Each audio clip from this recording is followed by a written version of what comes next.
যুক্তরাষ্ট্রে বাংলাদেশি পণ্য প্রবেশের ক্ষেত্রে ৩৫% শুল্ক আরোপের সিদ্ধান্ত নিয়েছেন মার্কিন প্রেসিডেন্ট ডোনাল্ড ট্রাম্প, যা আগামী ১ আগস্ট থেকে কার্যকর হবে। তবে বাংলাদেশের পণ্যের ওপর যুক্তরাষ্ট্রের ঘোষিত শুল্ক চূড়ান্ত না বলে জানিয়েছেন অর্থ উপদেষ্টা ডক্টর সালেউদ্দিন আহমেদ। তিনি আশা করেন আলোচনার মাধ্যমে এটি ঠিক করা সম্ভব। সচিবালয়ে সরকারি ক্রয় সংক্রান্ত উপদেষ্টা পরিষদ কমিটির বৈঠক শেষে সাংবাদিকদের প্রশ্নের জবাবে এসব কথা বলেন অর্থ উপদেষ্টা। বাংলাদেশ যেন কোনো অসুবিধায় না পড়ে সরকার সে বিষয়ে কাজ করছে বলে জানিয়েছেন বাণিজ্য সচিব মাহবুবুর রহমান। আরও জানাচ্ছেন রাকিব হাসান। ঘোষণা দিলেন মার্কিন প্রেসিডেন্ট। যুক্তরাষ্ট্রে রপ্তানি হওয়া বাংলাদেশি পণ্যের উপর ৩৫% শুল্ক আরোপের ঘোষণা দিয়েছেন মার্কিন প্রেসিডেন্ট ডোনাল্ড ট্রাম্প, যা কার্যকর হবে ১ আগস্ট থেকে। বাংলাদেশের অন্তর্বর্তী সরকারের প্রধান উপদেষ্টা ডক্টর মোহাম্মদ ইউনূসের কাছে পাঠানো চিঠিতে ডোনাল্ড ট্রাম্প বলেছেন, এই শুল্ক বর্তমানে খাতভিত্তিক যে শুল্ক দেয়া হয় তার অতিরিক্ত হিসাবে প্রযোজ্য হবে। এদিকে শুল্ক ইস্যুতে বুধবার যুক্তরাষ্ট্রের সাথে বাণিজ্য উপদেষ্টার বৈঠক হবে বলে জানান অর্থ উপদেষ্টা। তিনি মনে করেন আলোচনার মাধ্যমে শুল্ক কমিয়ে আনা সম্ভব হবে। সকালে সচিবালয়ের সরকারি ক্রয় সংক্রান্ত উপদেষ্টা পরিষদ কমিটির বৈঠক শেষে সাংবাদিকদের প্রশ্নের জবাবে এসব কথা জানান অর্থ উপদেষ্টা। ওইখানে আমাদের বাণিজ্য উপদেষ্টা আছেন, উনি 3 দিন আগে গেছেন, আজকেই কমার্স শরীফ যাচ্ছে। 8 তারিখে মিটিং, মানে আমাদের ওদের 8 তারিখ মানে কালকে খুব ভোরবেলা। আমরা চেষ্টা করছি যে আমাদের এত কম সুবিধা এত শুল্ক দেওয়ার তো কোনো জাস্টিফিকেশন থাকে না, কিন্তু ওরা যেটা করছে ব্ল্যাঙ্কেট কতগুলো করেছে। চায়নার জন্য আলাদা, একেবারে চায়নার তো একটা সিঙ্গেল হ্যান্ডেডলি ডিল করে ওরা, আর বাকি এটা দেশে করেছে, এটা 14টা দেশের একই বলেছে। 14 দিনের মধ্যে এখন আমরা এটা নেগোশিয়েট করব। সচিবালয় নিজ মন্ত্রণালয়ে সাংবাদিকদের প্রশ্নের জবাবে বাণিজ্য সচিব মাহবুবুর রহমান বলেন, যুক্তরাষ্ট্রের আরোপ করা ৩৫% শুল্ক কমানোর লক্ষ্যে বাংলাদেশ ও যুক্তরাষ্ট্রের মধ্যে বাণিজ্য ঘাটতি কমিয়ে আনার পরিকল্পনা করছে সরকার। বাংলাদেশের জন্য প্রধান বিবেচ্য হলো আমাদের বাণিজ্য স্বার্থ সংরক্ষণ করা এবং যুক্তরাষ্ট্রের বাজারে বাংলাদেশের যে এক্সিস্টিং বাণিজ্য আছে সেই বাণিজ্যটা রক্ষা করা। আর আমাদের কাছে তারা কিছু চেয়েছে, সেটা হলো শুল্ক কমানো পর্যায়ক্রমে। ইউএস ট্রেডটা বাংলাদেশে বাড়ানো তো দরকার, সেটা না বাড়ালে তো আসলে তারা আমাদেরকে কোনো ধরনের ছাড় দিবে না। কাজে আমরা আলাপ আলোচনা করে কিছু ছাড় তো দিতে সম্মত হতেই হবে। সেই সঙ্গে উড়োজাহাজ এবং সামরিক যন্ত্রপাতি কেনার ক্ষেত্রে যুক্তরাষ্ট্রকে গুরুত্ব দেওয়া হবে বলেও জানান বাণিজ্য সচিব। বিমান বহরের প্রায় সব এয়ারক্রাফটই বোয়িংয়ের, এবং আমাদের বিমানের ইনফ্রাস্ট্রাকচার যা আছে সেটাও Boeing oriented. Rakib Hasan, MyTV, Dhaka. আগামী নির্বাচনে বাংলাদেশকে সহায়তা করতে চায় কানাডা। সকালে প্রধান নির্বাচন কমিশনার এএমএম নাসির উদ্দিনের সঙ্গে বৈঠক করেন কানাডিয়ান রাষ্ট্রদূত অজিত সিং। পরে সিইসি সাংবাদিকদের জানান, দুর্গম এলাকায় ভোটের প্রচার, নারী ভোটারদের অংশগ্রহণ বাড়ানো এবং নির্বাচন সংশ্লিষ্টদের ট্রেনিং সহ বিভিন্ন সহায়তার বিষয়ে আলোচনা হয়েছে। যেসব বিদেশি পর্যবেক্ষক গত 3টি নির্বাচনকে অবাধ, সুষ্ঠু ও নিরপেক্ষ বলে বৈধতা দিয়েছে, তাদের আগামী নির্বাচনে পর্যবেক্ষণের কোনো সুযোগ দেওয়া হবে না জানিয়ে সিইসি বলেন, ভোটের দিন এখনও নির্ধারিত হয়নি। যেদিন নির্ধারণ হবে সময়সীমা ধরে 2 মাস আগে তা জানানো হবে। বিভিন্ন দেশ তো আমাদের পাশে দিয়ে আসছে,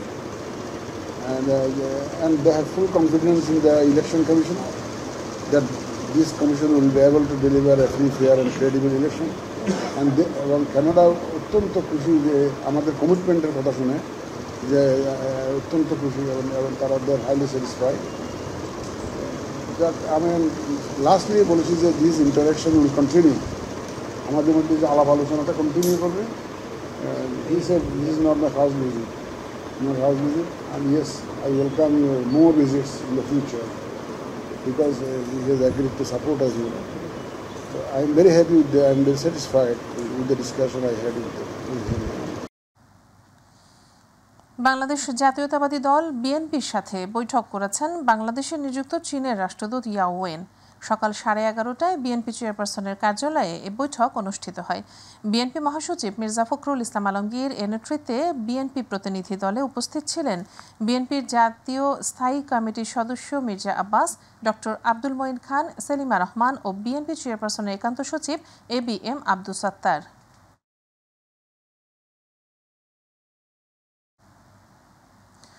বাংলাদেশে গণতন্ত্রের চর্চা নিয়ে হতাশা ব্যক্ত করে বিএনপি মহাসচিব মির্জা ফখরুল ইসলাম আলমগীর বলেছেন, ভিন্ন মত পোষণ ও কথা বলার স্বাধীনতাই গণতন্ত্রের প্রকৃত সৌন্দর্য।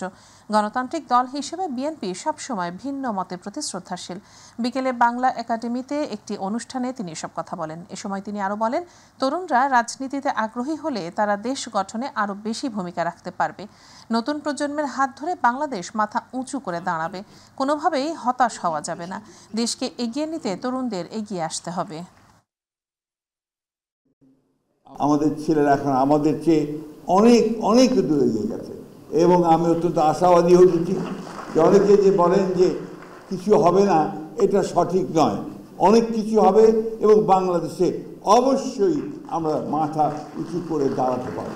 বাংলাদেশের দুর্ভাগ্য যে বাংলাদেশে গণতন্ত্রটা চর্চা হয়নি। আমার কথা বলার স্বাধীনতা থাকতে হবে, তোমারও কথা বলার স্বাধীনতা থাকতে হবে এবং এটাই হচ্ছে উপযুক্ত একটা ডেমোক্রেসি। বিএনপির নাম ভাঙিয়ে যারা অপকর্ম করছে তাদের বিরুদ্ধে ব্যবস্থা নেওয়া হচ্ছে বলে জানিয়েছেন দলের সিনিয়র যুগ্ম মহাসচিব রুহুল কবির রিজভী। দুপুরে নয়াপল্টনে জরুরি সংবাদ সম্মেলনে তিনি বলেন, বিএনপির নামে বিশৃঙ্খলা সৃষ্টিকারীদের বিরুদ্ধে ব্যবস্থা নেওয়ার জন্য আইন শৃঙ্খলা রক্ষাকারী বাহিনীকে আহ্বান জানানো সত্ত্বেও তারা নির্বিকার থাকে, যা রহস্যজনক। অন্তর্বর্তী সরকার ক্ষমতাসীন হবার পর থেকে এখনও আইন শৃঙ্খলা বাহিনী পুরোপুরি কার্যকর হয়নি। প্রশাসনিক নিষ্ক্রিয়তার কারণে জনজীবনে ভোগান্তি নেমে এসেছে বলেও জানান তিনি।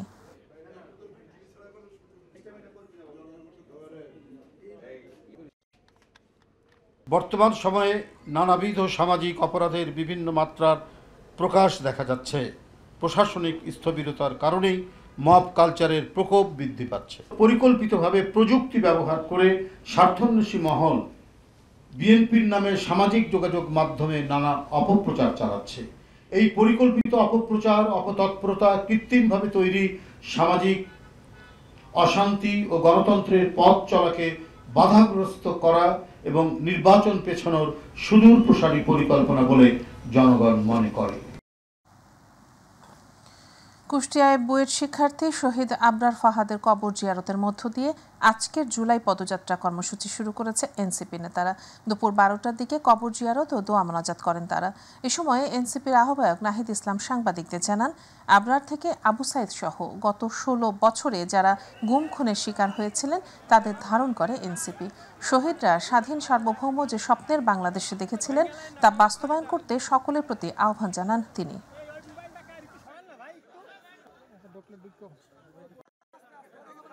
আবরার ফাহাদের যেই পথ আমাদের দেখিয়ে গিয়েছে, বাংলাদেশপন্থী পথ, ভারতীয় আধিপত্যবাদ বিরোধী পথ, আগ্রাসন বিরোধী পথ, সেই পথেই আমরা জাতীয় নাগরিক পার্টি রাজনীতি করছে। সেই পথ ধরেই জুলাই গণ অভ্যুত্থান সংগঠিত হয়েছিল। জাতীয় নাগরিক পার্টির দক্ষিণ অঞ্চলের মুখ্য সংগঠক হাসনাত আব্দুল্লাহ বলেছেন, শেখ হাসিনার বিচার ও সংস্কার ছাড়া এদেশে কোনো নির্বাচন নয়। কিছু রাজনৈতিক দল ঐক্যবদ্ধ হয়েছে নির্বাচনকে পিছিয়ে দেওয়ার জন্য। তারা সংস্কারও চায় না, আবার তারা বিচারও চায় না। তারা যদি নির্বাচন চায় তাহলে সংস্কার এবং বিচার অতি দ্রুত শেষ করতে চাইত। দ্রুততম সময়ের মধ্যে সংস্কার ও বিচার শেষ করার জন্য অন্তর্বর্তীকালীন সরকারের প্রতি আহ্বান জানিয়েছেন তিনি। বিকেলে মেহেরপুরের গাংনী বাস স্ট্যান্ডে আয়োজিত জুলাই পদযাত্রা ও সমাবেশে বক্তব্যে এসব কথা বলেন তিনি।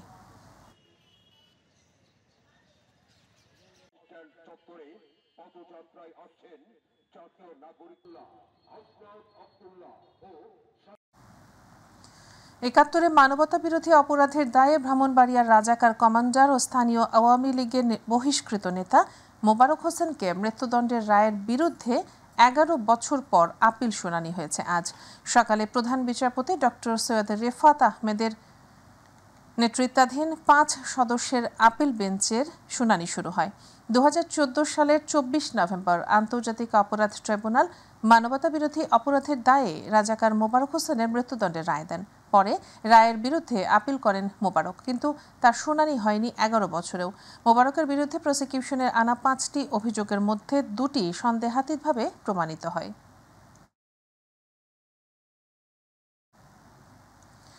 ডেঙ্গুতে আক্রান্ত হয়ে গত ২৪ ঘন্টায় ৩ জনের মৃত্যু হয়েছে। পাশাপাশি এই সময়ের মধ্যে আরও ৪২৫ জন এডিস মশাবাহিত এই রোগ নিয়ে হাসপাতালে ভর্তি হয়েছেন। মঙ্গলবার স্বাস্থ্য অধিদপ্তরের প্রতিবেদনে এসব তথ্য জানানো হয়। প্রতিবেদনে বলা হয়, সোমবার সকাল ৮টা থেকে মঙ্গলবার সকাল ৮টা পর্যন্ত সবচেয়ে বেশি আক্রান্ত হয়েছে বরিশালে। এ জেলায় নতুন করে ১২০ জন হাসপাতালে ভর্তি হয়েছেন। এছাড়া ঢাকা মহানগরের হাসপাতালগুলোতে ৮৮ জন, ঢাকা বিভাগে ৩৬ জন, চট্টগ্রাম বিভাগে ৯৮ জন, রাজশাহী বিভাগে ৪৮, খুলনা বিভাগে ১৮, সিলেট বিভাগে ১ এবং ময়মনসিংহ বিভাগে ১১ জন ডেঙ্গু রোগী ভর্তি হয়েছেন। দিন যতই যাচ্ছে ততই বৃদ্ধি পাচ্ছে ডেঙ্গু রোগীর সংখ্যা। গেল কয়েকদিনে রাজধানীর সরকারি এবং বেসরকারি হাসপাতালগুলোতে ক্রমেই বাড়ছে ডেঙ্গু রোগীর সংখ্যা। তবে এর সাথে যুক্ত হয়েছে করোনার প্রকোপও। তাই তো হাসপাতালগুলোতে বাড়ছে করোনা পরীক্ষা। তবে চিকিৎসকরা বলছেন, ভয়ের কিছু নেই, ডেঙ্গু ও করোনা রোধে সতর্কতাই একমাত্র উপায়। বিস্তারিত আবু সাইদ অপুর রিপোর্টে। দেশের সর্বশেষ গেল ২৪ ঘন্টায় ডেঙ্গুতে আক্রান্ত হয়ে ৪৯২ জন হাসপাতালে ভর্তি হয়েছেন। চলতি বছরে একদিনে এটি সর্বোচ্চ সংক্রমণ। এ সময় এডিস মশাবাহিত এ রোগে আক্রান্ত হয়ে মারা গেছেন ৩ জন বলে নিশ্চিত করেছেন স্বাস্থ্য অধিদপ্তর। দেশে চলতি বছরের জানুয়ারি থেকে মে মাস পর্যন্ত ৫ মাসে ডেঙ্গুতে আক্রান্ত হয়েছিলেন ৪৩৪৫ জন। তবে জুন মাসেই এর চেয়ে মানুষ বেশি এডিস মশাবাহিত এ রোগে আক্রান্ত হয়েছেন। এর সংখ্যা ৫,৯৫১ জন। সরকারি হিসাব বলছে, এ যাবৎকালের মধ্যে এক মাসে দ্বিতীয় সর্বোচ্চ ডেঙ্গু সংক্রমণ হয়েছে জুনে। আর চলতি জুলাই মাসে শুরু থেকেই সংক্রমণ বৃদ্ধির ধারা অব্যাহত রয়েছে। ডেঙ্গুর এমন পরিস্থিতিতে বাংলাদেশ মেডিকেল বিশ্ববিদ্যালয়ের উপপরিচালক বলছেন, সচেতন হওয়ার কোনো বিকল্প নেই। লোকজনকে সচেতন করব যাতে মশার যে উৎপত্তি স্থলগুলো যাতে বিনাশ করে। মশার উৎপত্তি স্থল যদি আমরা বিনাশ করতে পারি, আমরা নিয়মিত যদি মশারি টাঙায় ঘুমাই, তাহলে আশা করি ডেঙ্গু থেকে আমরা পরিত্রাণ পেতে পারবো। তবে এর সাথে পিছিয়ে নেই করোনার সংখ্যাও। দেশে হঠাৎ করে করোনা সংক্রমণ বেড়ে যাওয়ায় হাসপাতালগুলোতে আবারও করোনা পরীক্ষা চালুর সিদ্ধান্ত নিয়েছে স্বাস্থ্য অধিদপ্তর। তবে আপাতত এ পরীক্ষা সব হাসপাতালগুলোতে চলছে সীমিত পরিসরে। আর তাই তো করোনা থেকে পরিত্রাণের উপায় জানালেন ডাক্তার মোহাম্মদ আবু নাসের। তবে ভয় বা শঙ্কার কিছু নেই, সচেতন হওয়ার পাশাপাশি নিতে হবে চিকিৎসকের পরামর্শ। নতুন নতুন কোভিডের যে ভেরিয়েন্টের কারণে ইদানিং আবার কোভিড ভাইরাসের প্রাদুর্ভাব দেখা দিচ্ছে। তবে এখন পর্যন্ত সেই মহামারী আকারে যায় নাই। করোনা থেকে প্রতিরোধ করার জন্য আমরা যেটা করব, যে আমরা কাজকর্ম বা অফিস আদালতে, মসজিদে বা হাট বাজারে আমরা যখন যাই একটা নির্দিষ্ট দূরত্ব বজায় রাখবো। আমরা নিয়মিত মাস্ক পরবো। আবু সাইদ অপু, মাই টিভি, ঢাকা। কাজ করি আমাদের তো। শিক্ষক, কর্মকর্তা, কর্মচারীদের নির্বাচন প্রতিনিধি থাকলেও গেল ২০ বছরেও ছাত্র সংসদ হয়নি জগন্নাথ বিশ্ববিদ্যালয়ে। যদিও ওই প্রতিষ্ঠানটির আইন অনুযায়ী ছাত্র সংসদের নির্বাচনের বিধান না থাকায় ভোটের দিকে এগোতে পারেনি প্রশাসন। তবে শিক্ষার্থীদের দাবি, অনতিবিলম্বে ছাত্র সংসদ আইন বাস্তবায়ন করে নির্বাচন আয়োজন করা। ধারাবাহিক প্রতিবেদনের আজ দেখবেন দ্বিতীয় পর্ব। রাজীব হোসেনের ক্যামেরায় বিস্তারিত শিমুল খানের রিপোর্টে। 1884 সালে রাজধানীর প্রাণ হিসেবে খ্যাত বুড়িগঙ্গার আদুরে প্রতিষ্ঠিত হয় জগন্নাথ কলেজ।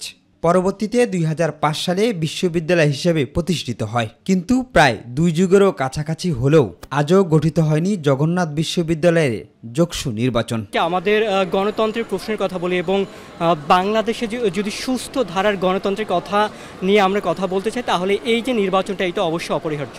শিক্ষার্থী হিসেবে আমি বলতেছি যে অবশ্যই যোগসু নির্বাচন হওয়া উচিত এবং যোগসু নির্বাচন হলে হয়তো একজন শিক্ষার্থী প্রতিনিধি হবে, আর শিক্ষার্থী প্রতিনিধি হলে হয়তো শিক্ষার্থী প্রতিনিধিগুলো তার শিক্ষার্থীদের কাছ থেকে কি চাহিদা বা তারা ক্যাম্পাসটা কিভাবে চায় বা তাদের কি রকম সমস্যা ফেস করছে এগুলো বলতে পারবে। 5 আগস্ট রাজনৈতিক পট পরিবর্তনের পর যোগসু নির্বাচনের আয়োজনে দাবি তুলেছে ক্রিয়াশীল ছাত্র নেতারা, কিন্তু ইতিবাচক সাড়া মিলেনি। সুন্দর ক্যাম্পাস বিনির্মাণে যেই একটা ছাত্র নেতৃত্ব দরকার, যোগসু নির্বাচনের মাধ্যমে আমরা যে নেতৃত্ব আমরা আশা করি, এই নির্বাচন আশা করতে হলে আগে জুলাই আগস্টের পূর্ববর্তী সময়ে যারা হামলা করেছে তাদের বিচারের দাবি জানাচ্ছি। বিচারের দাবি হলে অবশ্যই শিক্ষার্থী বান্ধব ক্যাম্পাস করে তোলাকে ছাত্র সংসদ নির্বাচনের অবশ্যই দরকার। বিশ্ববিদ্যালয় প্রশাসনের মধ্যে আমার মনে হয় যে একটা শক্তি কাজ করছে যারা যোগসু চায় না।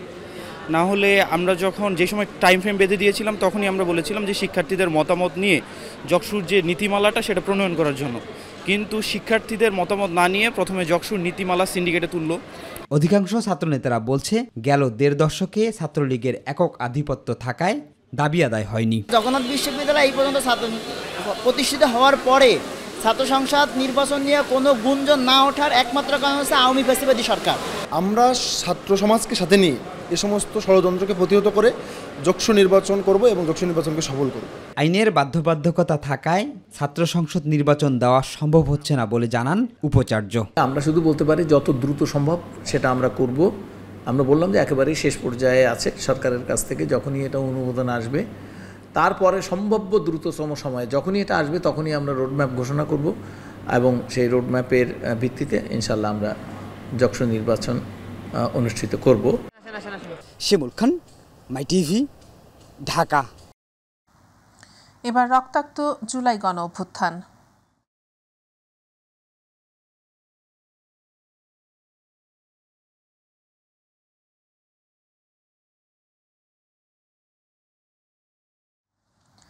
দু ২০২৪ জুলাই গণ অভ্যুত্থানের গুরুত্বপূর্ণ একটি দিন ছিল ৮ জুলাই। কোটা সংস্কারের দাবিতে ঢাকার ১১টি স্থানে অবরোধ, ৯টি বিশ্ববিদ্যালয় বিক্ষোভ, ৩টি স্থানে রেলপথ অবরোধ এবং ৬টি মহাসড়ক অবরোধ করা হয়।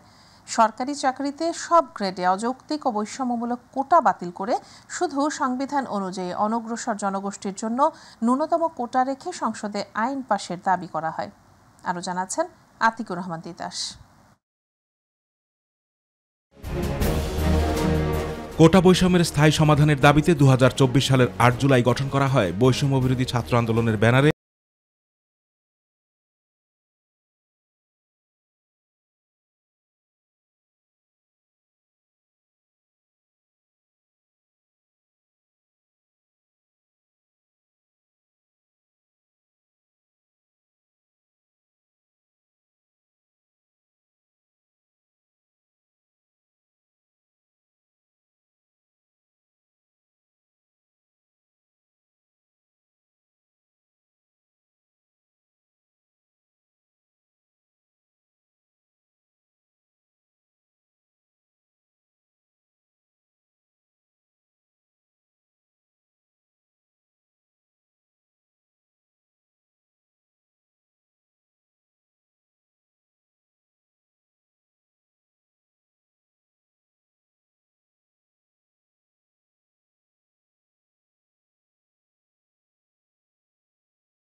মাই টিভি।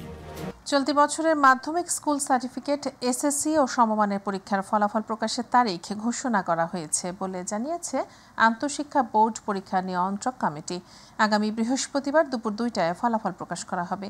মঙ্গলবার এক সংবাদ বিজ্ঞপ্তিতে তথ্য জানানো হয়েছে। বিজ্ঞপ্তি অনুযায়ী এবারও ফল দেখার নিয়মে কোনো পরিবর্তন আনা হয়নি। আগের নিয়ম অনুযায়ী শিক্ষার্থীরা অনলাইনে ও SMS এর মাধ্যমে ফল জানতে পারবেন। এছাড়া শিক্ষার্থীরা চাইলে সংশ্লিষ্ট বোর্ডের ওয়েবসাইটে প্রবেশ করে রোল ও রেজিস্ট্রেশন নম্বর দিয়ে ফলাফল সহ রেজাল্ট শিট ডাউনলোড করতে পারবেন। আর প্রতিষ্ঠান ভিত্তিক ফলাফল দেখতে হলে বোর্ডের ওয়েবসাইটে গিয়ে শিক্ষা প্রতিষ্ঠান ভিত্তিক রেজাল্ট শিট ডাউনলোড করা যাবে।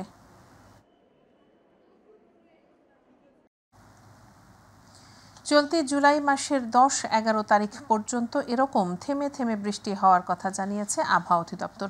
সকালে মাই টিভির সাথে একান্ত আলাপকালে এ তথ্য জানান আবহাওয়াবিদ ডক্টর আবুল কালাম মল্লিক।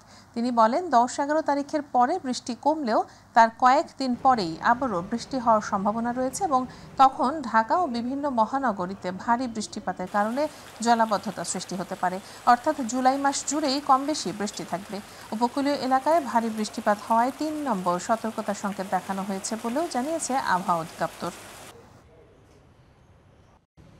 আজকে সকাল থেকে খুলনা, বরিশাল, ঢাকা, চট্টগ্রাম বিভাগে বৃষ্টিপাত অব্যাহত রয়েছে এবং এই যে বৃষ্টিপাতের ধরন এবং তার বৈশিষ্ট্যগুলি সেটি ১০ এবং ১১ তারিখের দিকে একটু কমে যেতে পারে, পরবর্তীতে আবার তা বৃদ্ধি পেতে পারে। এই বর্ষাকাল জুড়েই হালকা থেকে মাঝারি ধরনের বৃষ্টি হবে। এই বৃষ্টিপাতটা সাধারণত থেমে থেমে হয়ে থাকে, কখনো একটু গ্যাপ থাকে, এরপরে আবার মেঘমালা আসে এবং বৃষ্টিপাত সংঘটিত হয়। এই যে বৈশিষ্ট্য, এটা বর্ষাকালের একটি সাধারণ বৈশিষ্ট্য। সুতরাং এই বৃষ্টিপাত মাঝারি থাকবে, কখনো তার তীব্রতা কম বেশি হতে পারে। এশিয়ান ক্লিয়ারিং ইউনিয়ন আকুর আমদানি বিল পরিশোধের পর দেশের মোট বৈদেশিক মুদ্রা রিজার্ভ কমে এখন 29,529.31 মিলিয়ন বা $29.52 বিলিয়ন বলে জানিয়েছে কেন্দ্রীয় ব্যাংক। আজ বাংলাদেশ ব্যাংকের মুখপাত্র ও নির্বাহী পরিচালক আরিফ হোসেন খান এ তথ্য জানিয়েছেন। কেন্দ্রীয় ব্যাংকের সবশেষ তথ্যানুযায়ী গত সোমবার জুন মাসের আকুর বিল পরিশোধ করা হয়েছে 2019.45 মিলিয়ন বা $2.1 বিলিয়ন। এতে 7 জুলাই পর্যন্ত দেশের গ্রস রিজার্ভের পরিমাণ দাঁড়িয়েছে 29,529.31 মিলিয়ন। আর আন্তর্জাতিক মুদ্রা তহবিলের হিসাব পদ্ধতি BPM6 অনুযায়ী রিজার্ভ এখন 24,458.93 মিলিয়ন মার্কিন ডলার।